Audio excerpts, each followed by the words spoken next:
Hello writer, and welcome back to my life. It's Writer Wednesday, the day I give you my best tips and advice on the art and the business of writing and tell you how I do what I do as an indie author. Today's question comes to us from patron Zord, who asks, what comes first, story or characters? Thanks for the question, Zord. So as per usual with Writer Wednesday, I'm going to answer this question primarily framing it around how I personally work. But I feel the need, especially on this topic, to highlight the fact that different authors work in different ways on this. My very short answer is that I start with characters, first and always, but plenty of the best authors in the game start with story, and that's okay. Stephen King is rarely accused of having bland or two-dimensional characters, yet he often talks about how he gets the idea for the story first. Like his novel It began when he imagined what if there were still trolls under bridges in modern times, and then it turned into sewers, and from a troll into a clown, spider, alien thing? I haven't read or watched it, I don't do horror, but I'm assuming you know what I'm talking about. Dan Brown, author of the Da Vinci Code, is often commented upon as having an amazing plot that drags the reader from page to page, but having characters who are more there to narrate what's going on than anything else. That doesn't make his books bad. He sold enough copies to prove it's something people want, and some people will list them as their favorite books. So you can start with an incredible idea for a plot and build intriguing, deep, and meaningful characters into that plot. People who go on the sort of journey your incredible plot can take them on. However, I start with characters first and always. If you remember my videos explaining my writing process, you know that I incorporate the book Save the Cat into my story construction. And its author, Blake Snyder, says that the germ of your story idea starts by defining your main character. The chapter about this is titled, It's About a Guy Who...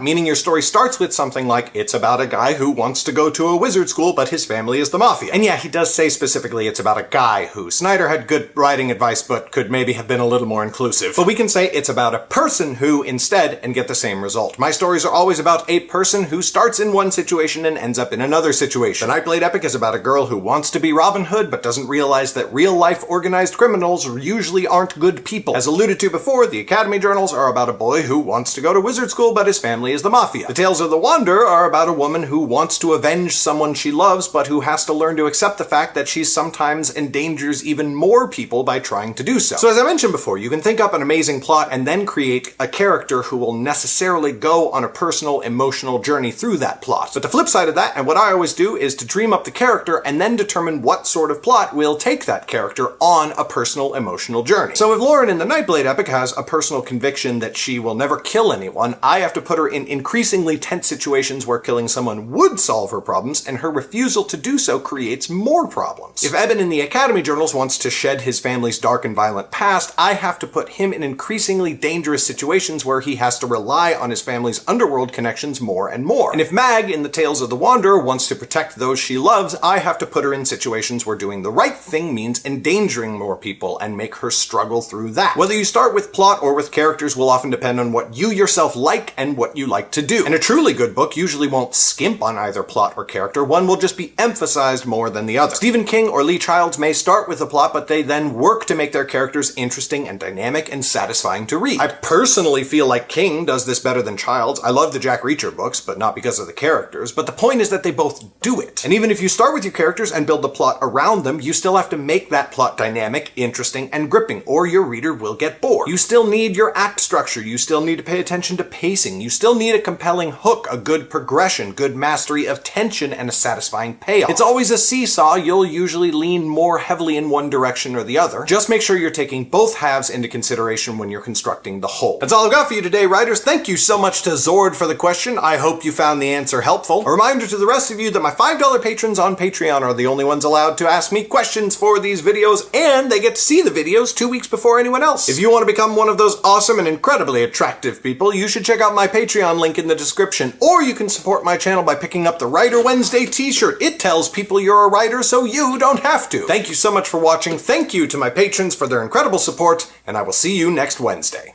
Bye!